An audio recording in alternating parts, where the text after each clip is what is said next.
Welcome to Maker Conversations. I'm your host, Tiff Marchand from Night Carver Designs.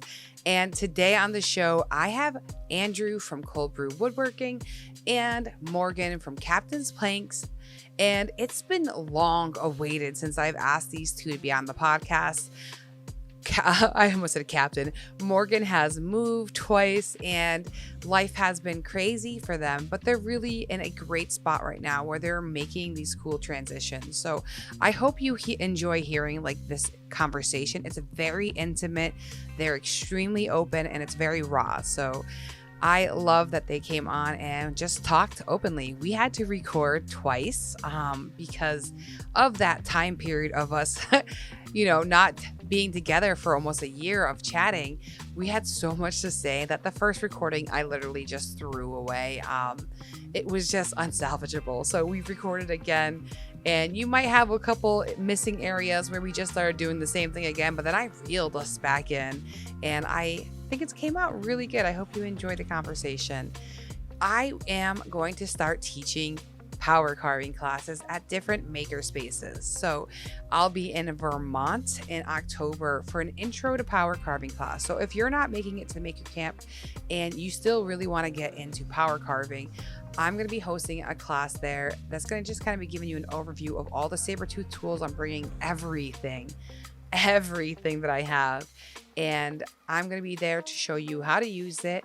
We're going to play on some plywood or some pine just to get a feel of it, and then we're going to carve a scoop or a spoon, and it's going to be a good time. It's going to be really just like getting your foot in the door with power carving. And then I'm going to have, it might be a 2-day, it might be a 1-day intense class, but we're going to be making the Beetlejuice sculpture that I've been sharing a ton on my page. So if you haven't seen that, make sure you check it out. So I'm sure you all know the sculpture that she makes that almost kills her in the beginning of the movie because it just gets slammed into her in front of the garage. That sculpture. I have been working away on it. I'm actually doing a second one right now just because I really want to test out how long it's going to carve. The first one was me kind of figuring it out.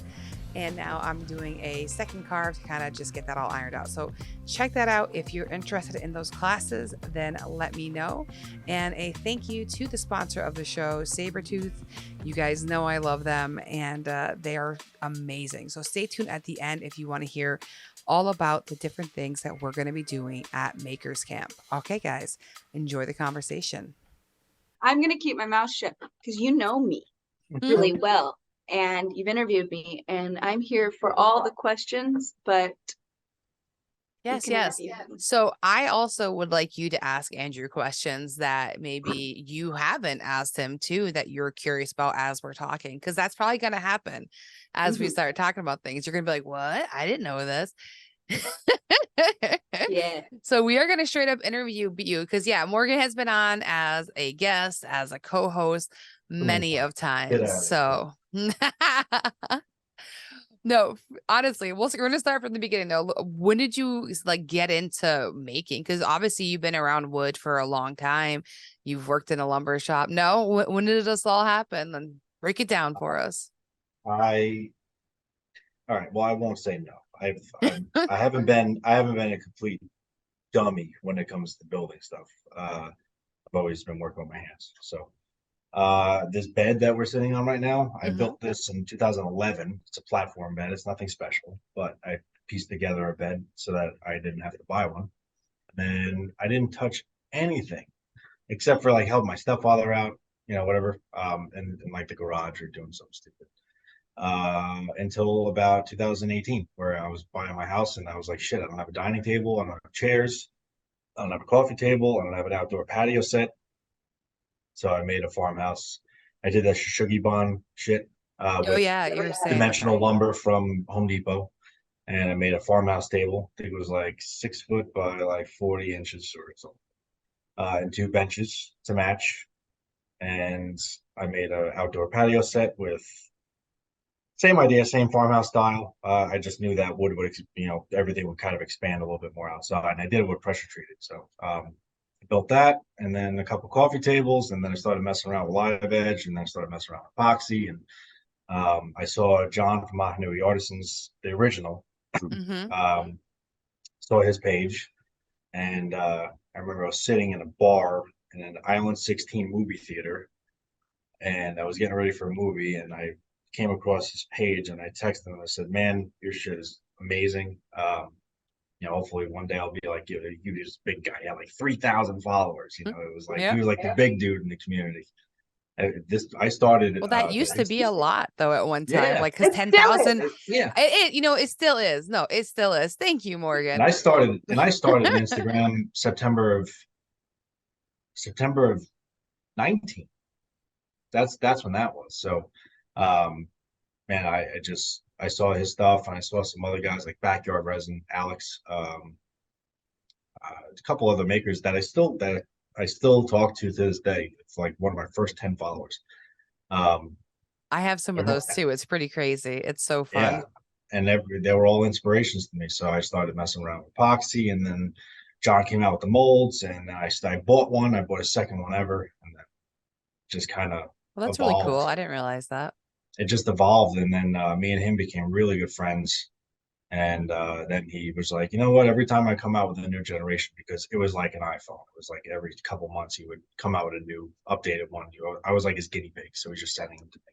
Got to get that customer feedback and make modifications. Yeah, I think I bought like 2 or 3 of them, and then he was like, "You're never gonna buy one ever again. So I'm gonna send them to you when I make them, and then just let me know what should improve and this and that." And I ended up flying there to help him for a week because he got the Woodcraft deal. It was cool. So, but yeah, long story short, I seriously started in like summer of 19. Okay. Yeah, it was a hobby.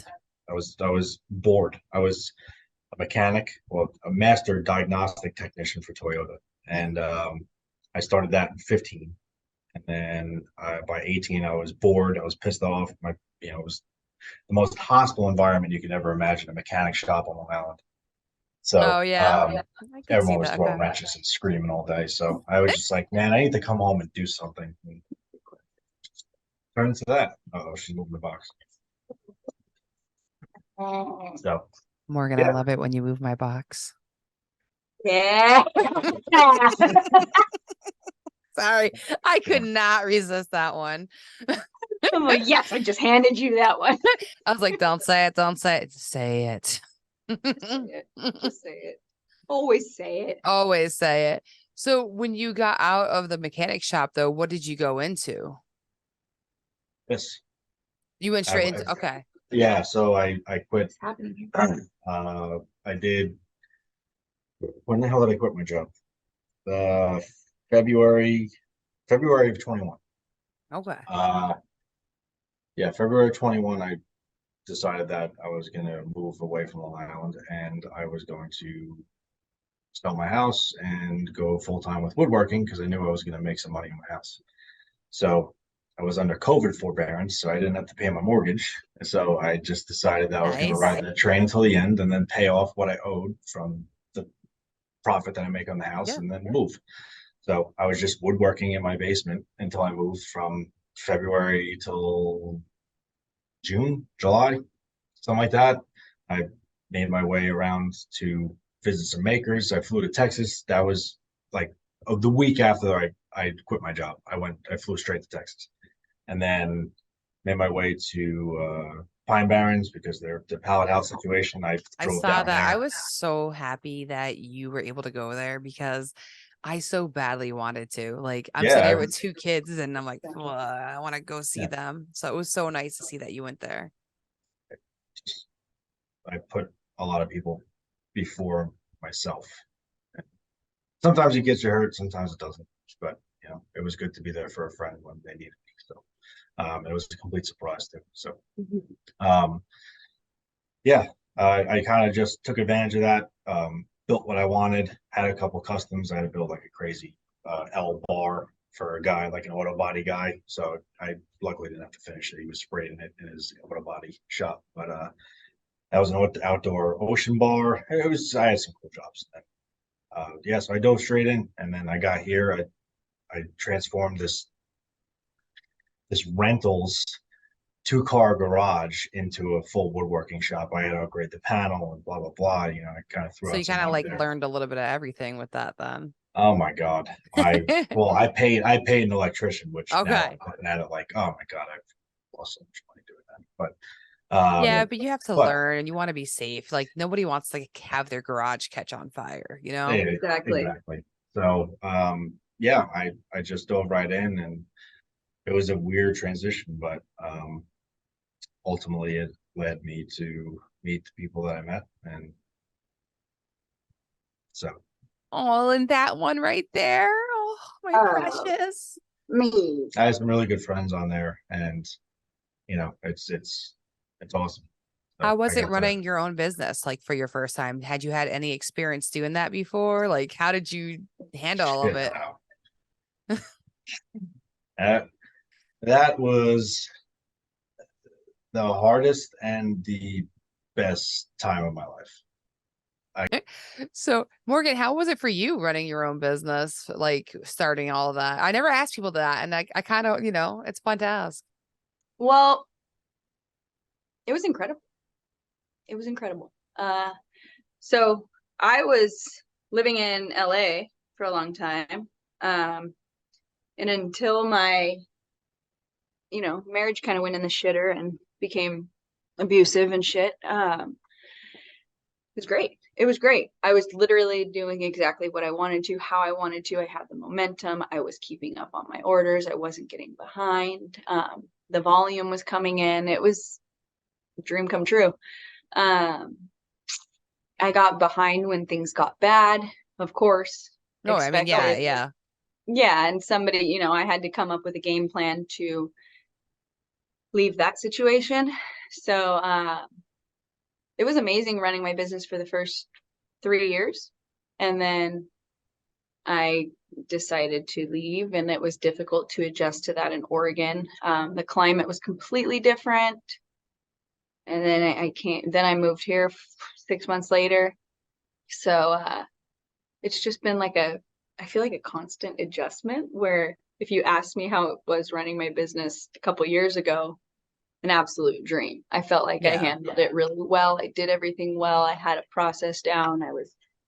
Everything was going really great. And then my adjustment period since then, it's been chaotic. So we took jobs. I took a job. I'm working full time. Don't know how long I plan to work full time. I like the people I work with. I like where I'm at, but I want to get back to it because I enjoyed it so much and I did it well. And no matter what business I've worked for, ran, done, anything I've gotten into, I've done it really well. And I do it with my whole heart and I enjoy it. So yeah, it was incredible. And I obviously am running my business and I'm very grateful for every order I have, but it's the catch up that gets exhausting. Yeah. And getting behind because of what got me behind was draining, right? Mentally draining, which is expected. You can't beat yourself up about that. So it is what it is. And in due time, it'll all come back. But yeah, going full time, it was the most exciting time of my life. It was during COVID. I left a job that I was working at a law firm at the time. Then I was doing the cannabis stuff too on the side. I went full bore and I just started it in my I was living in a house that didn't have a garage. So I was doing it in my living room and my kitchen. My scroll saw was in my living room. Like the front legs of it were literally on the tile in my kitchen. So I was like scrolling on the border of my living room and kitchen. I had a panel over my stove half the time, like a piece of wood where I dried all my paint. Like, it's pretty wild. I had my belt sander on my front porch and I would just sit out there and like sand Jengas because that was one of the first things I made. Then I bought my house in San Pedro and we moved there and I had a full shop that we built out. And I kind of built that thing out and just finally felt like I had this space, but then people would see my space and be like, holy shit, this is what you work in. And I'm like, yeah. I remember it. It was very dark. Yeah. Like it is so great in here, but it was just a dinky little shop. It was nothing special. I had the most basic tools. I started my whole business with a scroll saw, a miter saw, a jigsaw, a circular saw, a little drill press, my drills. Never have had a table saw. Never That's used. still a good amount of tools though. Yeah, never used a table saw still to this day. Oh, really? I do not like table saws, but I've been trying Mm-mm. to get more comfortable with them, but I really don't like them. I mean, what do people always get hurt on? A damn table saw. So I try to avoid them. And Andrew's taught me all of the safety thing, everything, right? I'm very comfortable around it, but I'm just like, no, I made it this far. I don't need to. And 90% of the time, if I'm out there working, he's out there with me and I'm like, can you do this real quick? I'm super comfortable now with the joiner now that he's taught me it. Drum sander, the planer, everything I'm so comfortable with. But why? I've stayed away from a table saw this long and I've built my business this far. Not a big deal. Whatever, you You do know? so much with a miter saw, a Yeah, circular saw. You know what I mean? Like you exactly. can make it. I try to avoid it. Like that gets pulled out only when needed. Now it's probably because I have a really shitty, like cheap Ryobi one that I hate it so much, but still, like I'm like, you stay over there. Yeah. We have like different approaches. Yeah, he went Because full in. I went full in. So I started in my New York basement. It was like a moving blanket walls. It was 10 by 10. It was a quarter of my basement. Eventually, I went out to a half my basement, which is 10 by 20.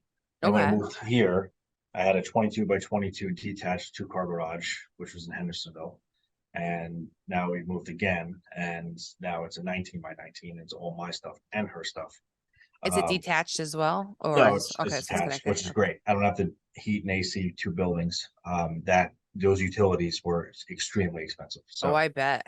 but yeah, so like you got a lot of you saw a lot of sunshine here when it comes to running her own business. But like then you looked over here, it was just like there was a lot of black clouds that were just like right over me.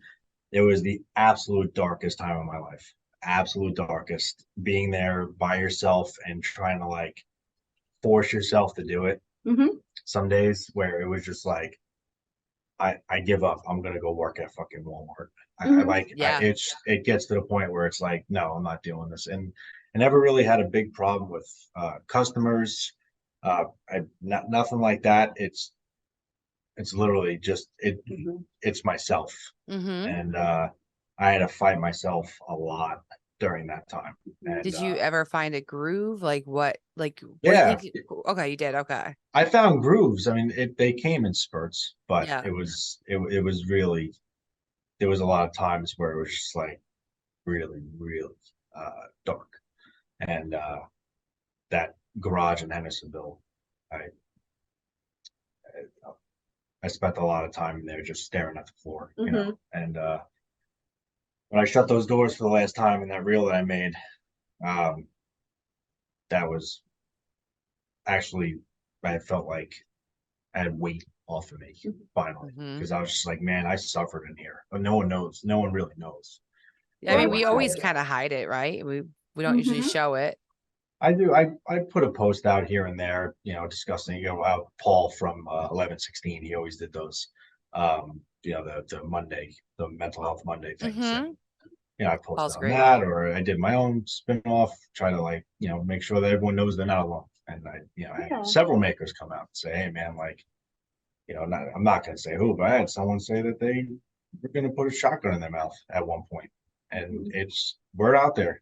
It's not easy. It's hard. It is hard. Don't let me glamorize it at all. For me running my business was incredible for the time it was, but as I progressively got more and more behind because of all of the other variables of my life and all of the trauma and all of the shit that I was going through, that was the hardest time in my life. Like he said, I would stare at the floor, I would stare at the wall. I could barely get through my days, right? Like we were in the very much the same boat. And then when we had those good days, we were prioritizing the relationship we were fostering, right? There was something there. There was something there growing. It was like, okay, this person is like the only sunshine in my day. This is the best part of my day is this person, right? So then Oregon became very hard to focus because now I want to prioritize my long distance relationship. Yeah, that had to be really tough. Yeah, so there was a lot of things that just like made so much of it hard. And once I got behind, it was fast, Tiff. It was fast. Like I went from being like, oh, I'm only a couple of months behind to like, oh no, you're a year behind. Were You're a you year still behind. taking orders like throughout that, or did you? Mhm. Oh, okay. So you just kept kind of burying yourself. I think I cut off my custom orders. No, no, 2 or 3 months, 2 months, 3 months before I moved here. When I knew I was moving here, but the plan was kind of like in motion, but Hmm. we didn't know the exact date. So I was like, all right, I'm cutting off customs. I'm going to focus. I'm going to do other things. I was never And like, I was working on getting caught up, but that was hard there because of the climate. So then it was always defeat, you Hmm. know? So No, no, I get it. it's This been a it very weird hasn't been dreamy process. over here either. Like Yeah. we go through our ups and downs. Like literally, I was thinking about getting a job the other day just because I was like sick of messing with the laser. Like I'm like, I just want to Yeah. go back and carve. And if I'm not carving, I might as well just have a regular 9 to 5 job. Like, you know what I mean? I'm like, Yeah. I'm it just doesn't over even, this, you it know? doesn't even take you getting behind like that. You know, No. that was her case. Yeah. My case, I never, I think I got behind on maybe like 4 or 5 projects over the whole time. I didn't really get behind like too bad. Yeah. I could have been a lot, I could have been a lot more productive. I'm guilty, but All of us. it wasn't, I it feel like wasn't I like, had that too when I quit my job. I kind of was just like, I'm yeah, on vacation. yeah. You know, it seriously was a 2 year vacation. It was nuts, but Yeah. like she said, we were very deep into this and making sure that we're both in long distance ain't fucking easy. So we was now my priority is to help her as much as possible to get caught up and do what I can because it's still her art. I don't want to impose too much, but when it's something technical that is like Make them backers. whether it's drilling or making backers or something. I'm not a scroll saw person. I don't. Yep. That's her shit. I don't know how to operate the laser. So anything that's going to be coming from those two things, that's all on her. And whatever I can do to help, I can help. But yeah, right now I don't have shit to do. So You're giving me some grace there too, because I'm actually a psychopath. he Like, is a pretty. he's like, I'll help you. And I'm like, oh, you'll help me. Oh, What you'll will help you me. What? touch? What are you going to do? And then I'm like, you're going to tell me how to do this? You're going to tell me how to, like, I get And so then, like I'll walk away and just go do something else. And she's like, I can really just fucking help. I'm like, okay, like why? Why am I doing this? but it's because he's very much, I've always said this. He speeds me up in ways I need to. I slow him down, right? He's a very weird, different type of woodworkers. He's a precision woodworker. I can take anything and manipulate it to fit where I want it to go and do what I need. Yeah.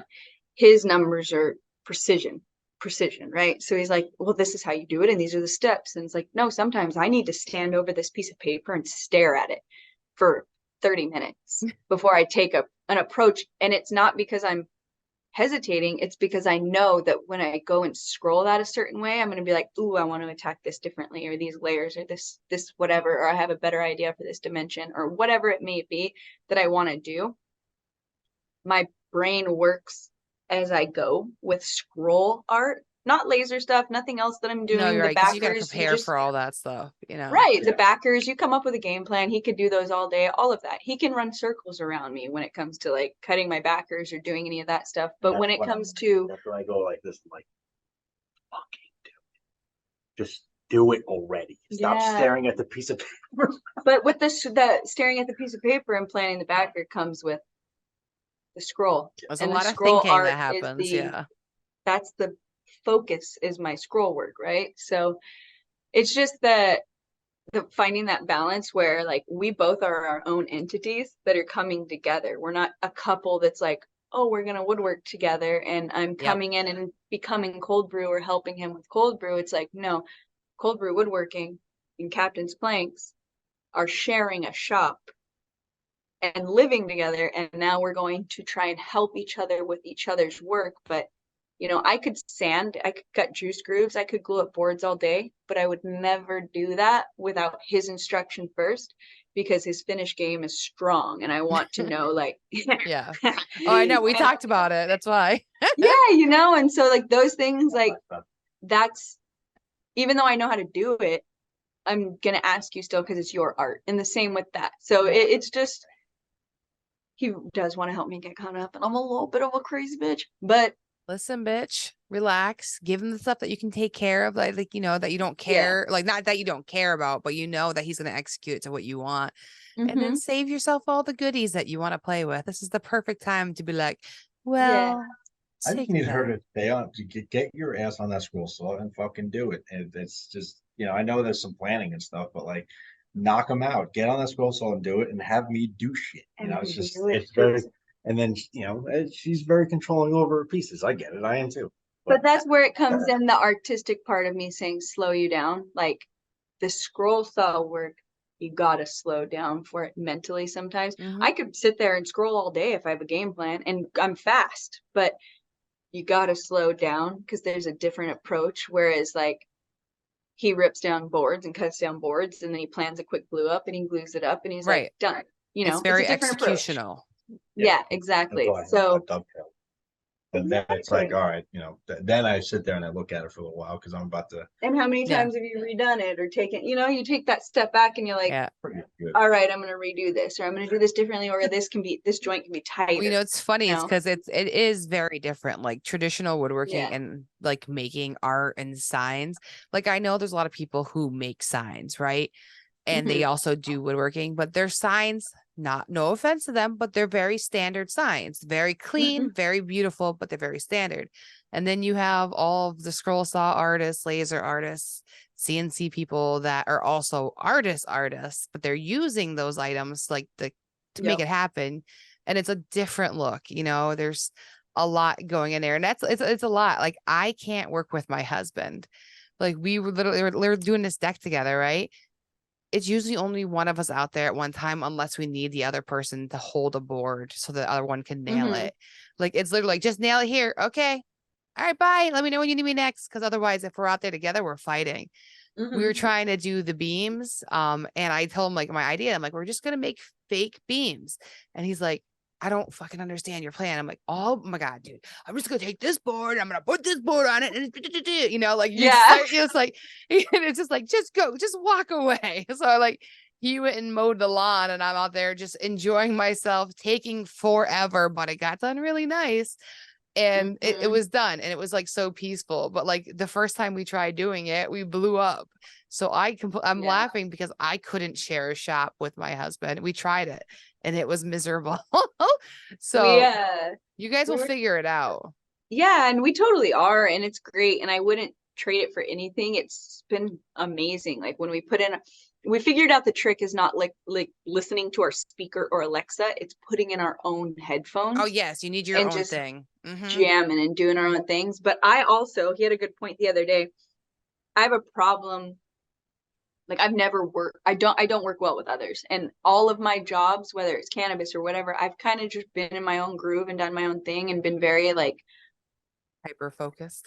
And I'm also always the shot caller, right? With everything that I'm doing in life, I've always been the one that calls the shots. And then I look over and now somebody's in the shop with me. Well, he's building cars, he's doing all these frames, he was in shops with other men. Now he's woodworking, he's in shops with other woodworkers.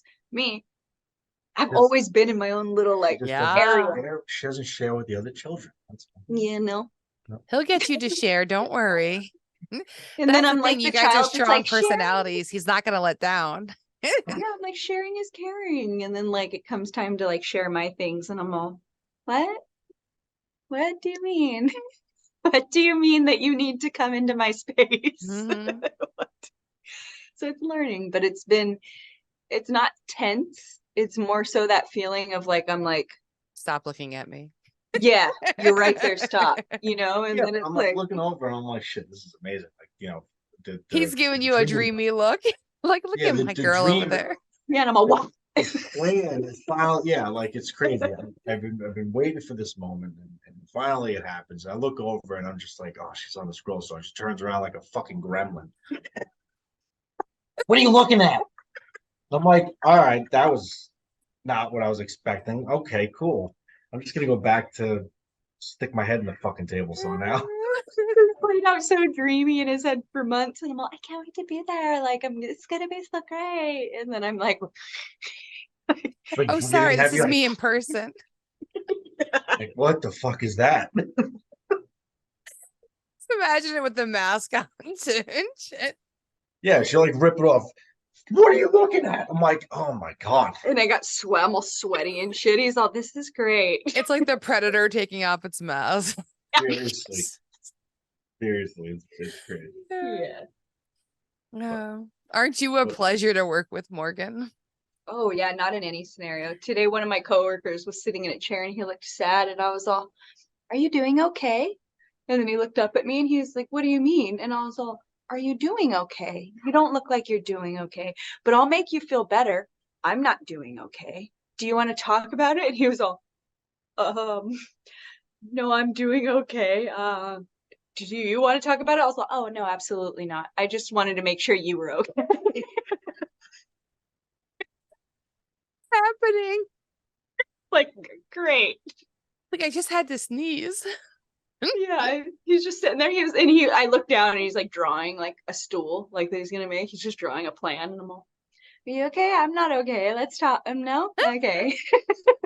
Okay, great. That's because you're losing your shit having a day job. You're not used to this world. Yeah, I am. Yeah.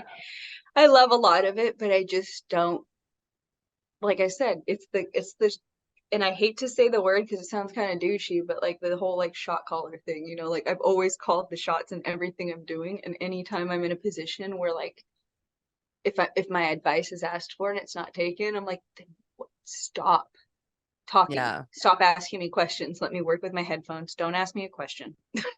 Just don't ask me a question. Oh, I get it. I get it. I would wear headphones all day at work when I was working in the office, so I wouldn't have to hear everybody talking. Cause Yeah. or actually it was also to control myself though, because we know I can talk. So I would just be like, "Who? Oh, hey," and I'm like, "No, focus, focus, focus."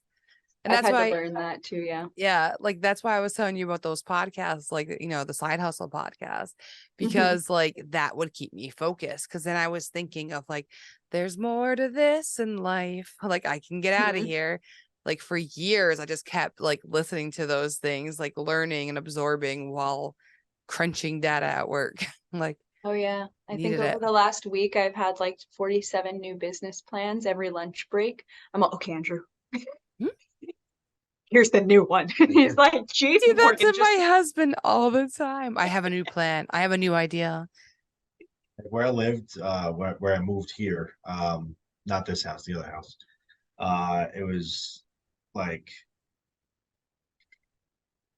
15 miles from work, and it took me like 25 minutes. It wasn't Okay. terrible.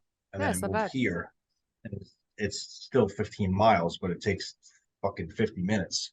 Oh, And so like this morning, I was just like sitting there with both hands on the steering wheel and just like staring at the car in front of me. I was just like, there's fucking more to life than this. What the fuck am I doing with this? I used to have an And hour it's commute. I get that. holy shit. And like I didn't start this job until January. Yeah. So and I started part-time. So I still had 4 or 5 days during the week to do my thing. And that's why I got the job in the first place, part-time. Yeah, it's nice.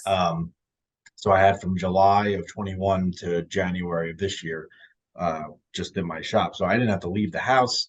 I didn't realize that there was even traffic in my town until probably a year in, when I left the house at like 5 o'clock to go to UPS because they were closing. And I was just like, shit, I gotta go send this out. And I hit traffic. I'm like, the fuck is this?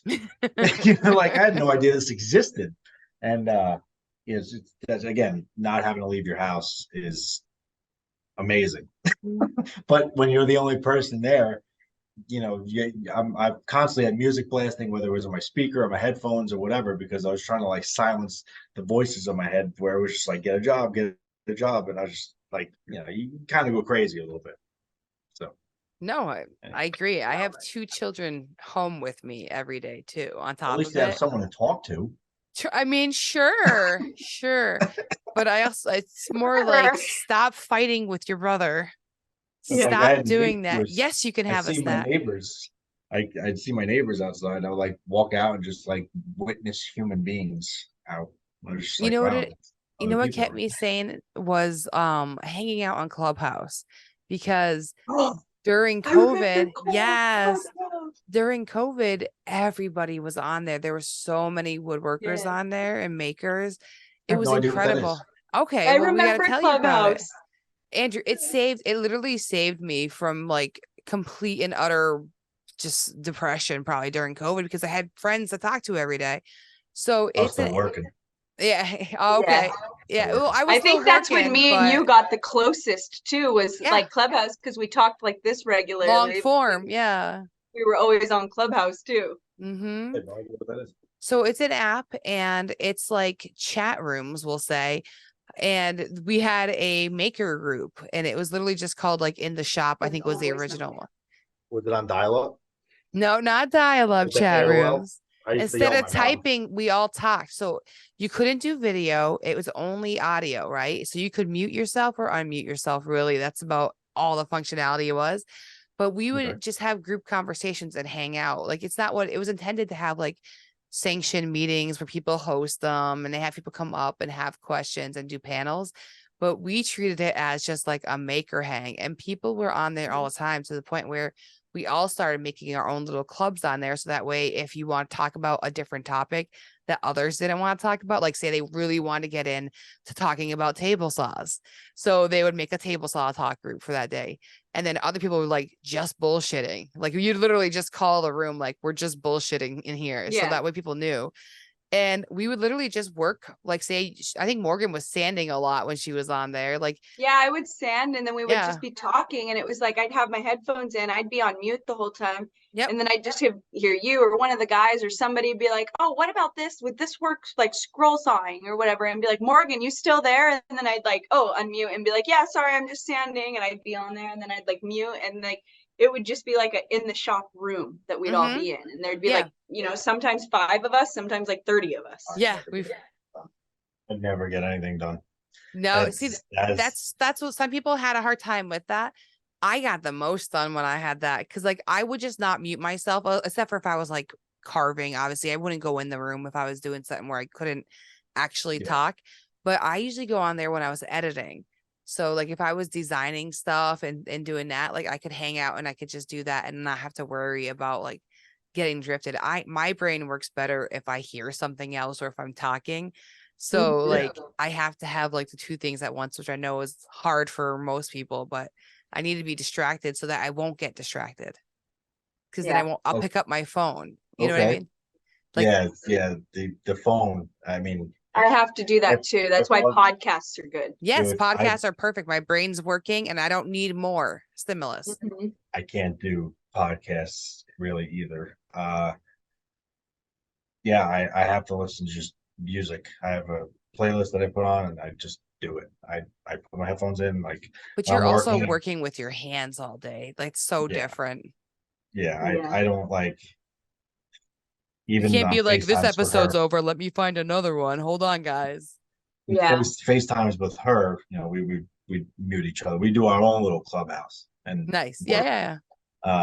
But you know, it was like that was enough. I was just like, man, if it wasn't for her, I would have broke my phone already. See, then you have the people like myself now because of my job. I'm always on it. So then when I'm not supposed to be on it, I'm literally just like, what's it doing?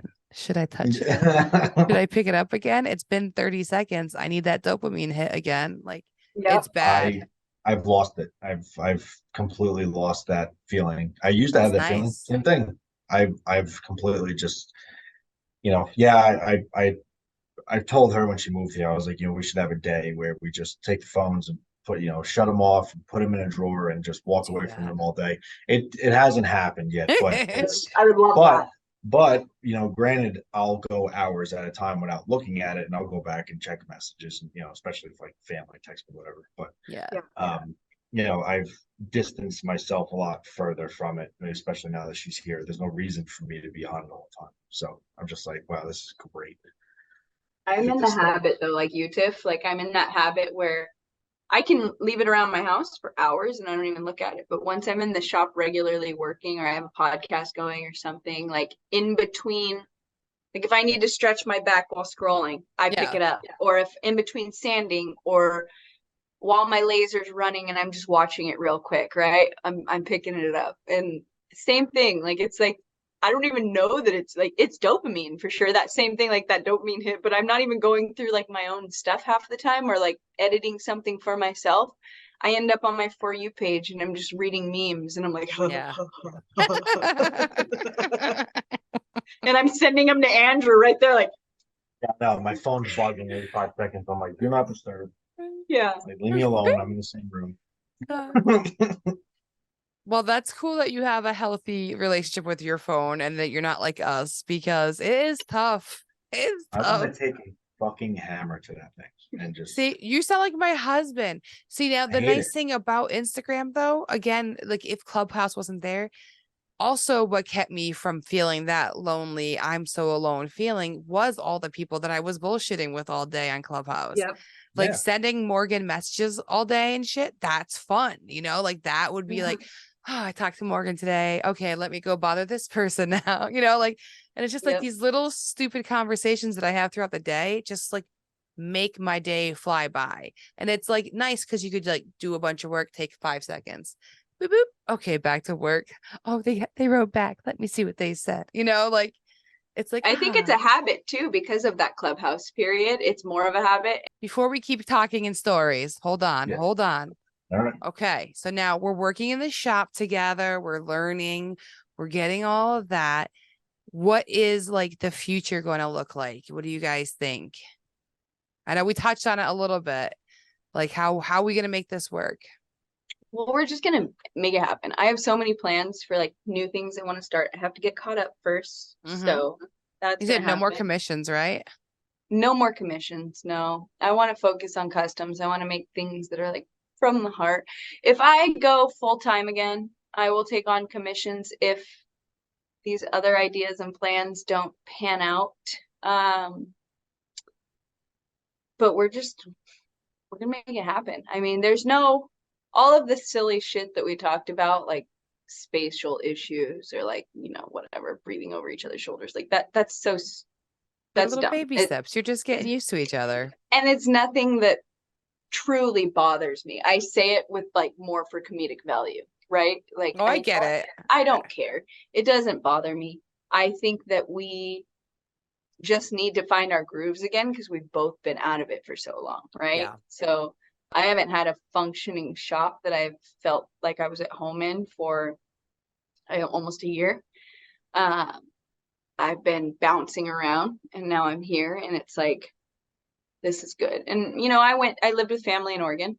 They made the best to make a great shop out of it, or give me a great shop space to build out. But Which it is just didn't work out. amazing that they tried. That's hard. Yeah, they tried, To and give up your it was space. special. I also flew out there and helped. Jeez. Thanks. Wow, he needs his credit, huh? Damn, thanks. Yeah, he does. But that's all right. Give him credit. He did. He I came know. out and set it up, but he didn't allow me the space at the time. Yeah. To give right? your That's what I'm space is saying. tough. It is. I don't it is. want to sound rude on behalf of my family because they extended something that I needed at the time. I just could not make that space work to my advantage, especially with the climate. The weather sucks. So here, whatever, fast forward, long story short, all that just to say, we're going to make it work because I finally do have a functional shop. I'm happy. I'm grateful. We have some really, really big plans to extend some things out and do new things. And I think that, I don't know, what does the future look like in your head? What does the future look like for you? Go back to that dark place that I was at. Yeah. Even if I was doing it full time, I just want to find something that is fun for me to build. People want to buy it.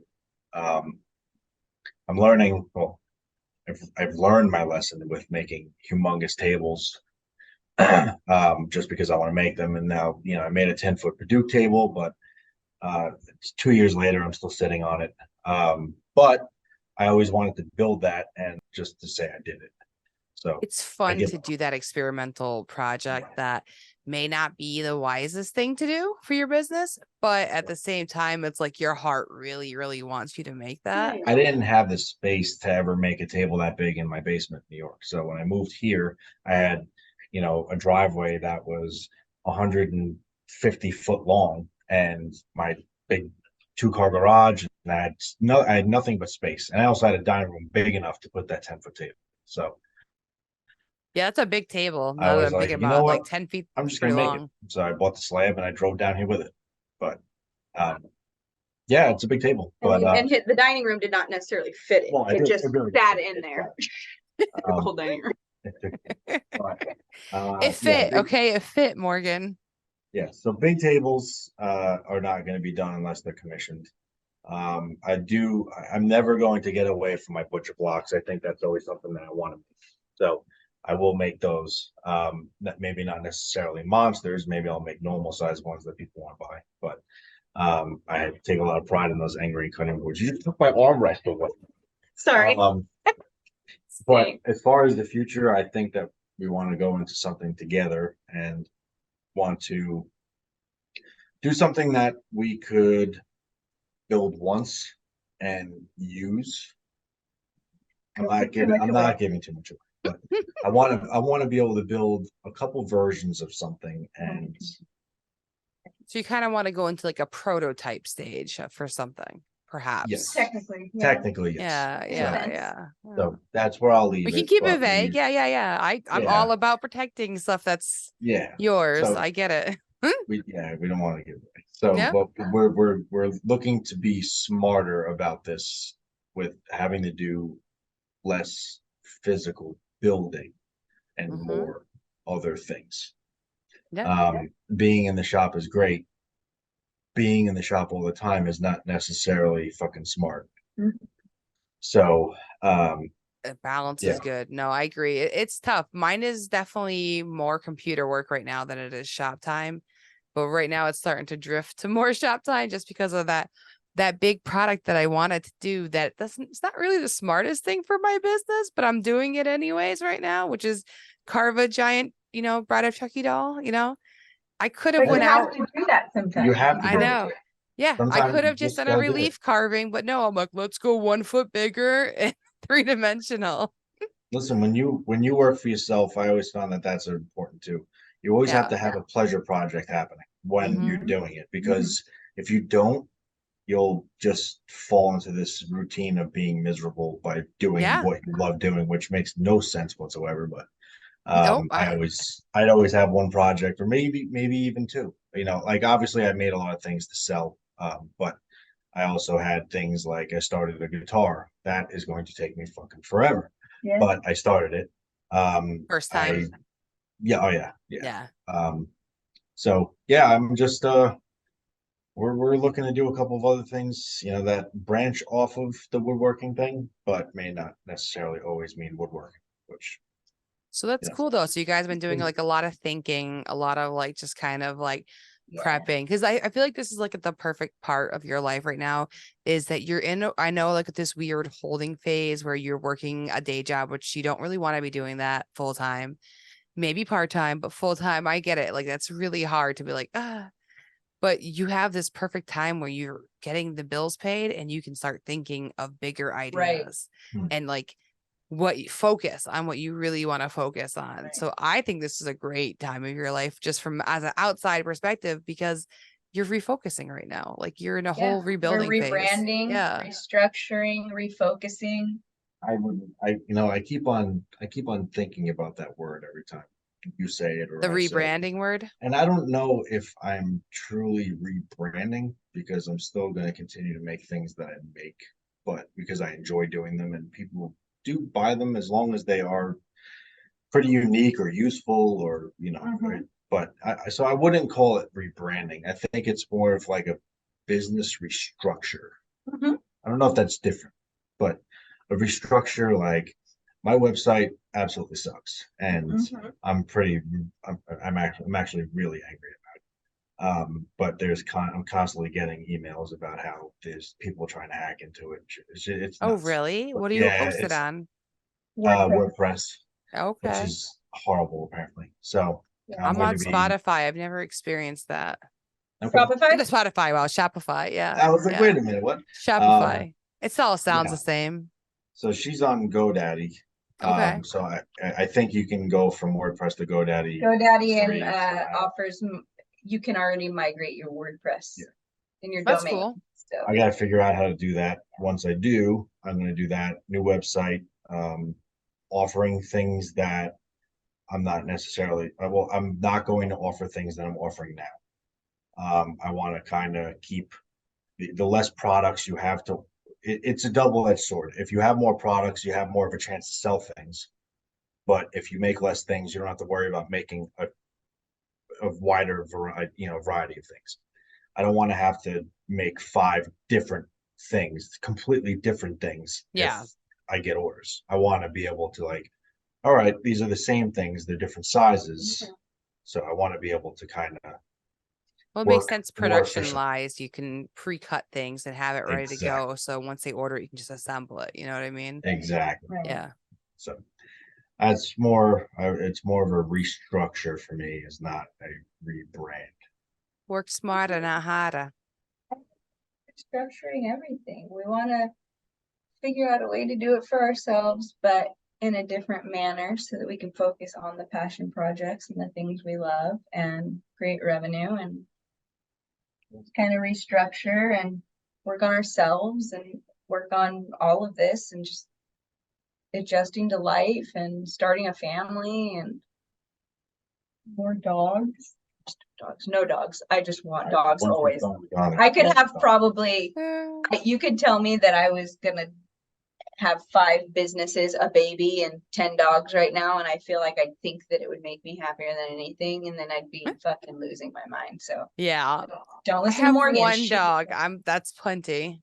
The Plenty. 2 dogs is enough, and when they're Mm-hmm. gone in their time, they're gone. And that's That's it. how I feel too. I always say, like, I keep want my warning my freedom. kids. I Yeah. want my damn freedom back. And You have a then, kid, at least at and then least you want to have a kid. if there's but at least Good I'm like, luck. didn't we just say we're Good gonna luck, there's a friend. difference. You can pop the kid on one of those things to hold it and just walk around with it. They're not like- quiet, just so you know. I know I'm not saying I know. I'm it's joking. just at But least honestly, if you have that mindset though, where you're not afraid to go out in public and do that kind of thing with the kid and experience that, like I see so many people who did that, and I'm always just like, because me, I wasn't leaving the house because I was fucking miserable. They wouldn't stop crying. Every 3 minutes, somebody was throwing up or shitting themselves. So I was like, I'm not leaving. Like, you serious? Like, no. I hope that that's the case where I am at the point that I can just, because that's the goal with these other businesses that we want to start together. Like, we want to go in on something together, like you said, but we have no intention of stopping what we're doing. No, exactly. We And just keeping wanna- your identities and and being Right. you. So the other things that we want to do, I'd love to be able to do that, stay home, but with both of us be able to work from home, strap my little koala baby on and just go do my thing, So, and we experienced all that loss and all of the trauma and everything that we've been dealing with, whatever. And it just reignited that so much. Like, that is what we want. That is what Yeah. our focus is. So our focus is just on moving forward and starting these businesses and getting caught up on my orders and trying to start a family and just doing our thing. I love it. Also, can I just say, isn't it funny that once you start one business, you're like, let's just start another one. Hey, let's Yeah. start. It's like, but it's like you've already gone through it though. So like you kind of like the fear is gone. Like why not? If it fails, it fails. Let's start another one. Let's do this. Let's try this like- idea. it's like the Michael Scott Paper Company. Tell me. I have not watched The Office in a long time, but go ahead. Tell me about the quote you want to quote here.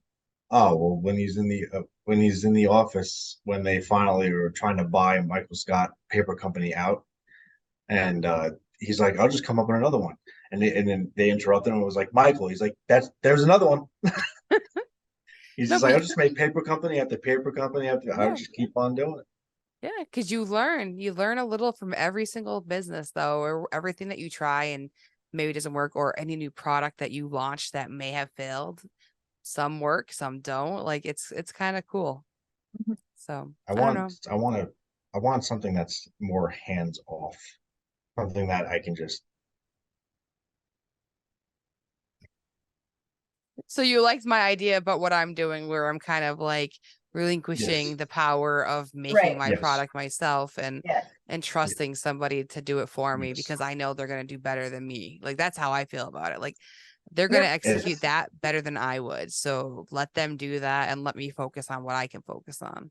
Yeah. And you understand too, like you said, you've seen other versions of this, but like not as good, or they're crappy, or they're not interesting for the kids, or whatever it is, right? Yeah. That's the same reason we want to keep so much of this quiet and private right now, is because I don't care if I ever see somebody copying my work like that. I'm not that person. You'll never hear me be that person who's like, oh, somebody copied my work, I'm gonna freak. I really genuinely don't care. Do it.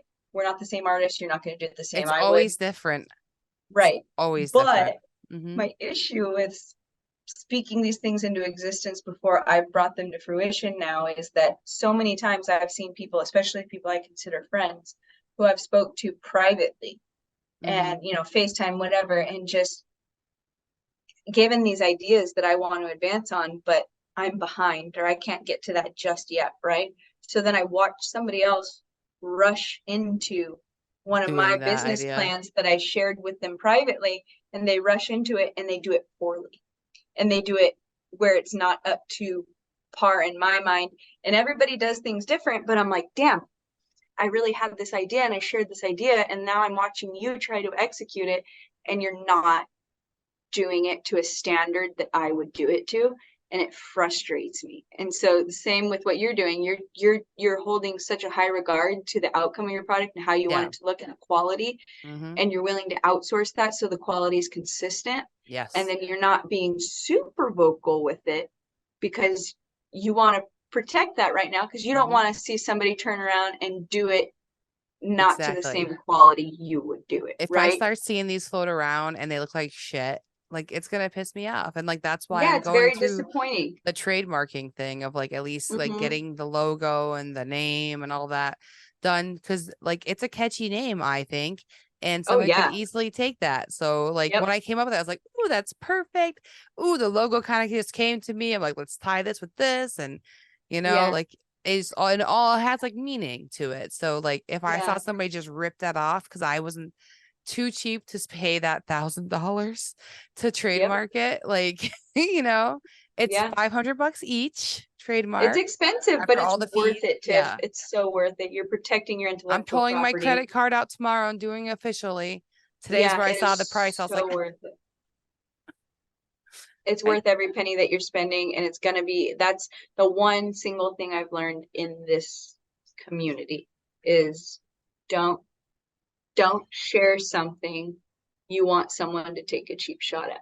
I don't care if you do once I've brought it to life, but I'm going to lead by example, and I'm going to set a bar. And you can follow suit. You can do what you want to do. You can copy that all you want, if that's what you want to call it. Remake it, sell it, do what it is. Market to whoever, but I'm done sharing those intimate ideas with somebody I don't trust. You already know what most of this is. People I trust, my close friends, they know. Yeah. But if I've seen you take a cheap shot at something that I've communicated to you privately, and you did it poorly, I've learned my lesson, And most of the people that are on my block list were just like, I do something, they just, again, copying is going to happen, but like when it's verbatim every move, I was just like, you're out of here. See, the beautiful thing, like, we do want people to try different styles and experiment. Tag the person that inspired you to do that, and that's huge. Like, say, hey, see, I get them. They tag me. They'll say, hey, I was inspired to paint this like Tiffany, and I want to show her it, and they'll tag me. And then I'm like, so then I get to see, like, they copied my painting style. Doesn't look like my painting style, but it looks very similar, like the style-ish, not the same quality, but it's got an essence. But it's super fun to see somebody, like, they experimented. Like, I made a neurodiversity brain, and I did like the rainbow splash paint coming out of it. Someone tagged me. They found the file, because it was a file I found on Etsy. They started making keychains with it, and they were painting it like that. And, it wasn't the same quality, but they were out there experimenting. They never used color before. So like they were playing around, and so they tagged me. So like, it's so nice when people do that. Like, it feels complimentary. Like, yes, they're stealing an idea essentially and making it faster, you know, Oh, but that's great though. I love yeah, they that. tag. And when you tag, it's nice. Or even if you don't tag and you send a message. Send it. Yeah. Yep. Just send a message and let you know, or that's fine. That's Mhm. great. I think it's more when you see it from like a bigger account that supposedly was your friend Or someone that's- sent it to you because they saw it and it looks similar to yeah, something you yeah, made. exactly. Do you And see it's this like, thing? all right, you know, like, come on, man. Or Just it's let me just do- an idea. You share an idea that excites you, and then Yes. somebody else finds the time and then does it first, and you're like, dang it, that sucks. And it's like, you want to be happy. You do. I genuinely want to be happy. Like, I'm glad you found something that worked for you and that I inspired you with that idea. But then it's just not up to the quality. And now you come in second with like stellar quality. Yeah, that's seriously, that's been my fear, is that someone's gonna beat me to this. Like that That's has my been fear my with fear. these new ideas. Yeah. Yeah, So I've like seen this happen to her like 5 times already. I'm just that like, you guys sucks. suck ass. Yeah, yeah. No, you can always tell me your secrets. I won't fuck with you. But no, with me having like I'm running 2 businesses that aren't even mine. You know, like I do a lot for Sabretooth and for Workbench. So it's a huge distraction from my other stuff. Plus, I have 2 kids and a husband, and I'm supposed to give them some kind of attention, and the kids are home all day with me. So like I'm constantly being pulled away whenever I have a brief second. So like I get so down on myself for not being further than where I am. But then in other days, I'm like, wow, how did you make it this far? Look how far you are. You were like, Yep. you're there today. Like today was a very much appreciative day. Like, holy shit, I'm here. I'm doing it. I'm at the final steps, like of making it real. Like it took a year and 1 month of me being full time to get there, but I'm like, I'm here. Like still, I have a lot more work to do, but still, like I'm at that stage, and it's really cool. I actually was talking to another artist to help me like finish this up faster because I'm just like sick of it slowing down. I'm like, let's just go forward. Yeah. But that's So awesome. And you've taken your time and it's going to be executed well and it's going to be I hope quality. so. And Yes. that's huge. That's huge. And with particularly what you're doing, and I'm not going to say too much to let anything out, but I know I feel bad for anyone who listens to this, but yes, yeah, but you'll know you know, soon. You'll know to get soon. through it, and long story short, all I Yeah. want to say is that the quality matters because of the attention span. Okay. Mm-hmm. The quality really matters because it's going to be more intriguing. Yeah. And you know firsthand what that requires. And so Yeah. you're the perfect person to step into this role, and like you're going to fucking crush it. I fucking hope so. And same with you guys. Like, I want to see all the stuff that you guys are brewing on.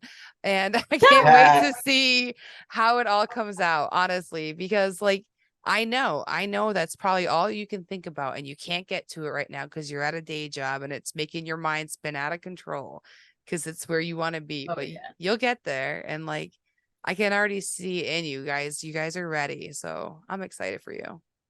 Thank you. Yeah, You're welcome. it's rough, but we'll get there soon. Yeah. Hopefully. So phase, it's just another phase in life. Yeah. I'm a wise 41-year-old. Listen to me. The quiet has made me sad, but also motivated me like crazy. And I think the quiet has discouraged him a lot. And he's just starting to get to that maybe motivated, self-motivated point again. But he's woodworking full time right now, 7 days a week, you know, at home, at work, 8 hours a day. Then he comes home. So he's exhausting himself. And then he just feels like, fucking, I'm living out my dream for someone else right now. Whereas me, I'm sitting there office managing where he's woodworking, and I love it most days, but I'm listening to the tools and I'm smelling the wood. Oh, that's gotta be so hard to hear. I'm like, Yeah, I hear them like pushing something through, and it's like, and I'm like, it's so good here. It's so good. I've never worked in that environment where I couldn't just like pop in the room. So many years ago, yes, I had, but like I worked at a polymer I wouldn't say factory, but plant. It was like making the Welch's juice labels and corrugated boxes. So the shop was right there where they were pouring like big sheets of polymer, making giant molds for the press and stuff. Like, so that always intrigued me. but I was working in like the design office and the customer service area and stuff. So Yeah. that like I'd get to go peek, but that was like my only real experience where I was near something that I couldn't go to. I haven't talked about that job in a long time ago. That was a long time ago. I used to make the Welch's juice labels and beer nuts. Ooh. And beer that. nuts. Oh yeah, beer nuts labels. That was me. That was me.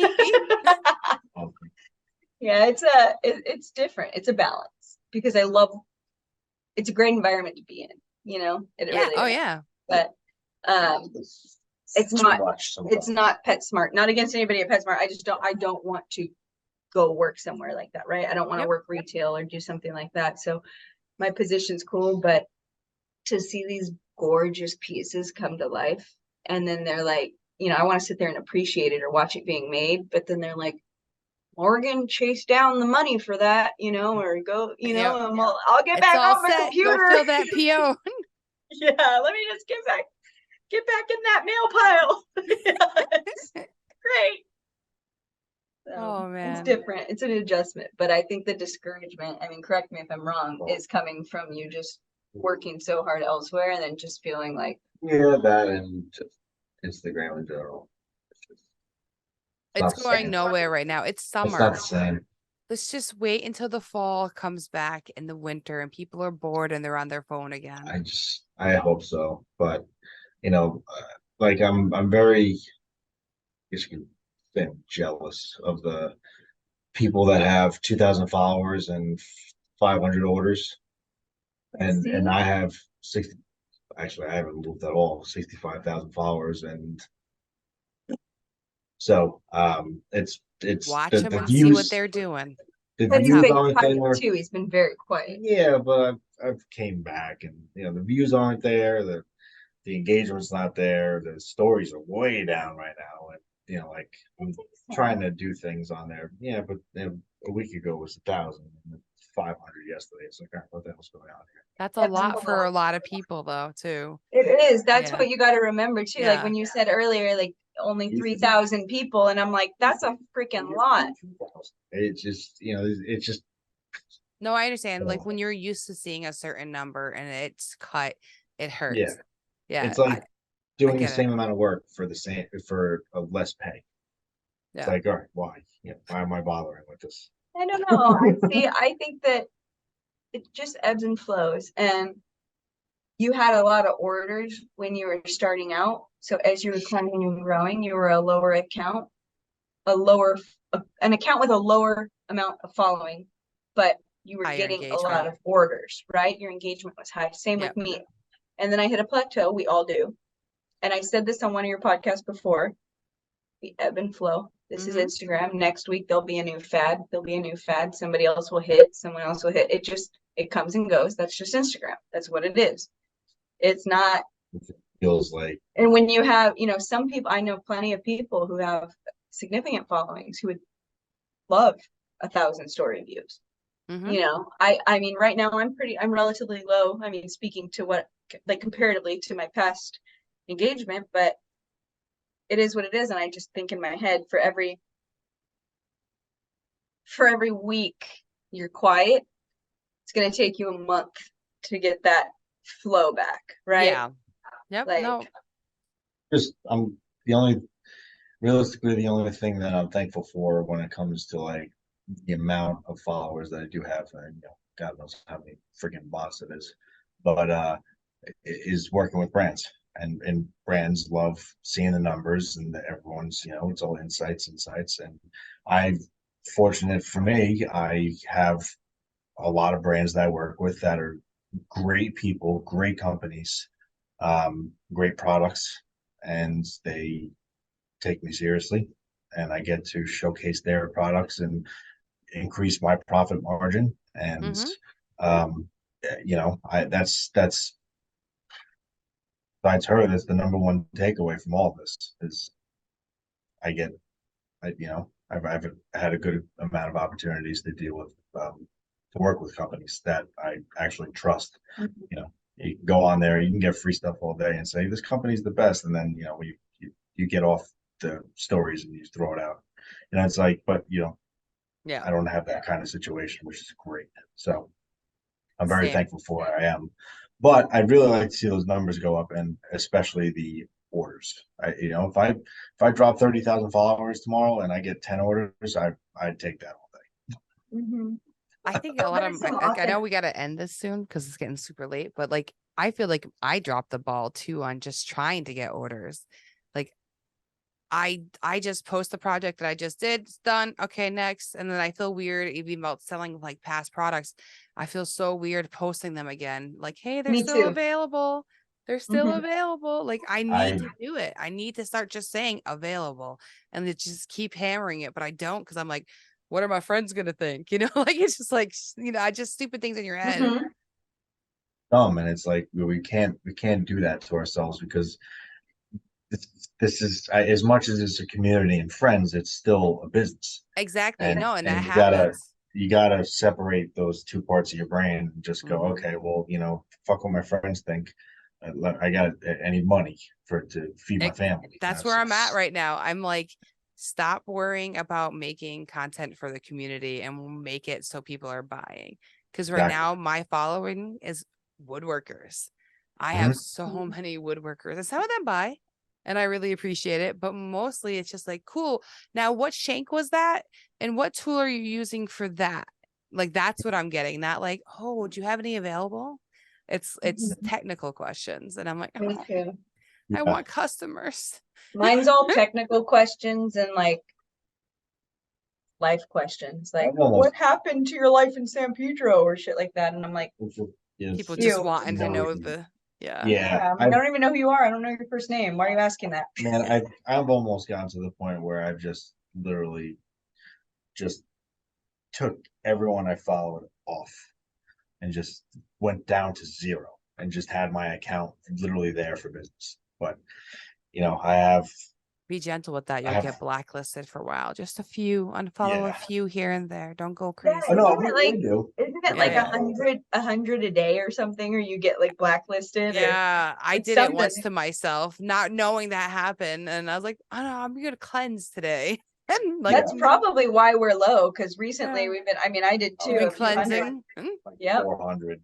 Yeah. Yep. You Yeah, could be feeling that from that right now. You give yourself a month of just grace, we'll say. Yeah. And engagement. Yes. Yeah. I just, sometimes I'm just like, damn. Yeah. Yeah. And hopefully I won't have to stress out as much about woodworking orders once everything else is kind of going. So, number one is just getting her caught up. And, Yeah. I mean, Yeah. that's really what you got to do before you can move on anywhere. So Mhm. cool. Right. Well, we're going to continue to chat offline, not today because I'm tired, but like, Cool. let's stay in touch now. You can't disappear again, Morgan. I've No, got him she's- now. You got to stay in touch. But yeah, Plus, if you we have to help get in each touch other with her. out by having these conversations. Just checking in with each other keeps us sane, you know? Yeah. Yeah. You know Sure. what it was? I got so tired of like, and I did it with, I went quiet for a while, even on my best of friends, like Mm-hmm. childhood friends, nobody Yeah. from Instagram, like, people like sisters. I can't, I couldn't handle during the transition the how are yous all the time. And then like, no, but really, how are you? And it's like, shit, but I don't want to say that because it Yeah. sounds, so then it just, Also, I it's kind of, exhausting to keep saying that. Like it just yeah, I keeps just went bringing it quiet. up, and then you got to feel it every time you explain whatever you're feeling to somebody. You have to Yeah. work through all those feelings. No, I completely get it. Yeah, so I just went quiet overall and then adjusted to what I wanted, the changes I Mhm. wanted to make, and I won't be going anywhere. I got a fire under my ass that I'm ready to just go. I see it. Yeah. Otherwise I'm exhausted. And maybe tomorrow I'll wake up with a little bit more Make spunk. sure you hydrate. Yeah, no, I gotta drink some fucking water. It's stupid. Keep those little propel things in your pocket or liquid IVs with you. Like Yeah, seriously, I need an the IV. older you get, you gotta just keep pumping it in because you don't have that youthful energy anymore. You're in your 30s. You're late 30s now. 30 Hit the on. mid 30s area. Yeah, oh yeah. It's a All real downhill. thing, and you have to adjust to it. Like I'm just getting my 40-year-old wind over here. I'm like, okay. I can do this. Dude, 40-year-old wind. in my 30s, I would wake up all of a sudden, oh my God, what happened? I broke myself. Oh, what happened here? Or I'd be walking up a hill and pull like a fucking tendon or something. Like it was rough after I had those babies. So now I'm like, Dude, I'm working out every day. I'm trying to like get into this. I'm like, let's go. I don't know what the hell's happening right now with me. Like every morning I'm all, Yeah, you hit 30s. my neck is cracked, like something's Welcome. fucked up. Yeah. Downhill, anxiety. No, anxiety did not exist until I was 30 years old. I got extreme anxiety from like after my Fucking kids. panic It's awful. attack. I like my first panic attack sent me straight to the hospital. I thought I was dying. It sucked. I've been there 4 or 5 times for that kind of shit, but it's not fun. Getting older sucks. I constantly think I'm dying. You'll get through this. Wait till your 40s. I promise you. Is 40s better? It feels better. You get used to that. You're past it now. You've adjusted. It's like, Yeah, okay, I'm tired. Whatever. Get up. I feel like I've slept with one eye open since I was like 6. So I only know anxiety. And Yeah. when people describe it, I'm all, didn't hit that when I was 30. If anything, when I was 30, my like I calmed down a little bit because I was like, I knew what to do with it. Like what you're describing for 40, I feel like I hit at 30 where it was like, all right, I know what to do with this. Like you've struggled your whole life with this. You need to find a balance. And I still struggle all the time. I hope you enjoyed our conversation. It was very raw, open, and honest. And I love that they are not afraid to do that. And I hope you don't mind my husband mowing the lawn because, well, this is our life. And I only have a limited time to get this stuff done. So I really want to come on and chat about Makers Camp. That's coming up in 2 weeks, and I'll be there in the Sabertooth tent. We have a full schedule of activities that I am currently ironing out all the details on. So we have collabs with Total Boat and Onefinity. So if you have a CNC and you're interested in doing epoxy inlays, we're going to be having Onefinity go in, carve out 1/8 of an inch of wood. That's going to be our logo. So it'll be the Sabertooth logo, Total Boat logo, and the Onefinity logo. Then we're going to bring those pieces of wood over to the Sabertooth tent, and Cecilia and I are going to power carve those edges with our 4-inch wheels, and we'll be teaching you how to do what we do.